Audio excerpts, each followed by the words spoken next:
October, which means we've got some spooktacular Science with Shields episodes coming up all month long in October. Today we're going to do something really cool, ghost balloons, and through the month of October, it's always safety first, which means we do need our safety goggles because some of these things could possibly explode. Well, maybe not explode, but there'll be some really cool reactions. So if we take a look, we're gonna move over here. We're making ghost balloons today, and it's super simple. You really don't need much. You need some empty water bottles, which is really easy to get around the house. You just need to drink some water. We need some white balloons because those are going to be our ghost. So I have one here.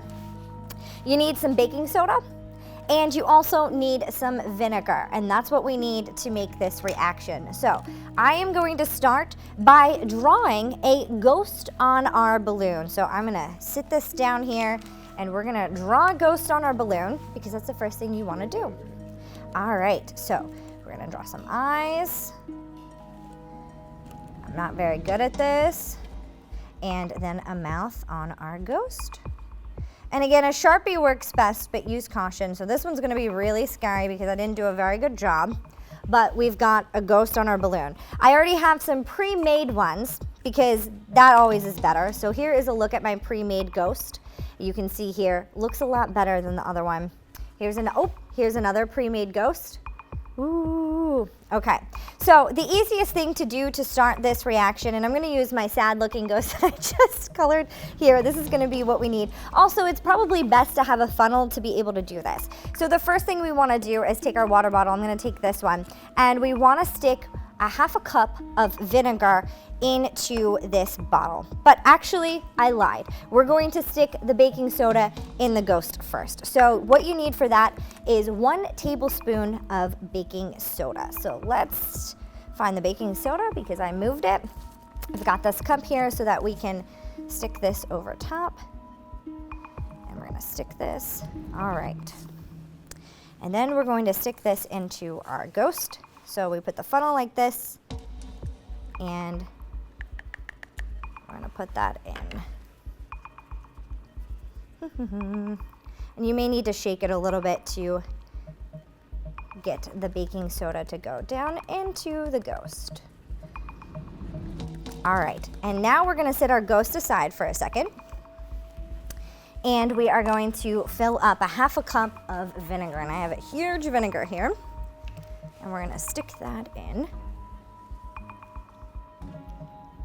And you can use apple cider vinegar. When I was practicing this experiment, that's what I used, was apple cider vinegar, and it also worked with that. It actually worked better using the apple cider vinegar, but it looks a little weird at the bottom because it's more of an orangey color. So a little bit more Halloween. So next what we're gonna do is we're gonna take our funnel and stick it over the water bottle.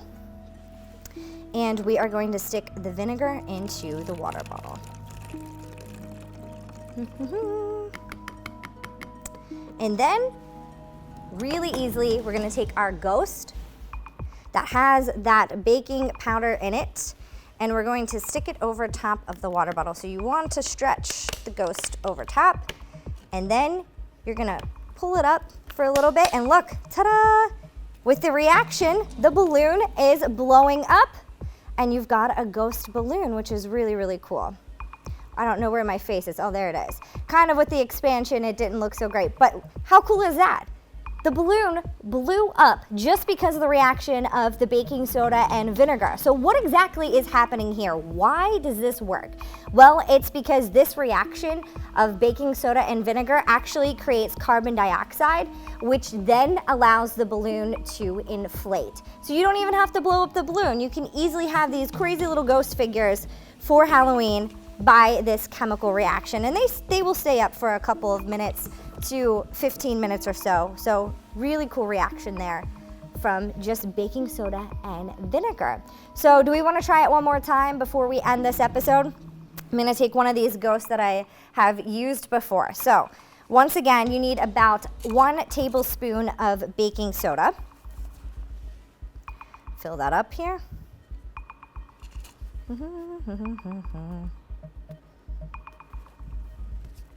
And then you need to take the funnel and stick that into the ghost. And you can see our other ghost is doing pretty well over there.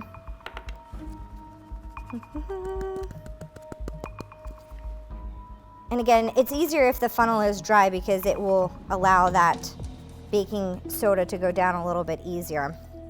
But once again, really simple experiment here. Get that in there. And then all we need is some vinegar, half a cup.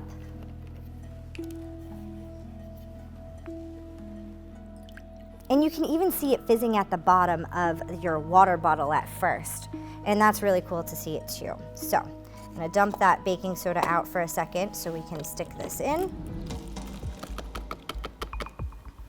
And already it's a little bit fizzy there. And then we take our Ghost. I believe it was, now I forget which one it was. And we're gonna stick it on top, and you will have that chemical reaction that allows the Ghost to blow up. But it looks like I picked the wrong Ghost, so we can try this again with a different Ghost. Do we remember which one I stuck the baking powder soda in? No one? This one. This is it. I can feel it. See, science is fun, everyone. You never know. Remember which Ghost you stuck it in. And then that baking soda will react, and then it creates that carbon dioxide, and voila, you've got a Ghost balloon. This one had a little bit less of the reaction, so the Ghost didn't blow up as far as the other one, but really fun experiment for Halloween time. Again, we've got our Ghost balloons, thanks to a chemical reaction between baking soda and vinegar. Thanks for watching Science with Shields. You can tune in Tuesdays at 10:30 on WTAJ+.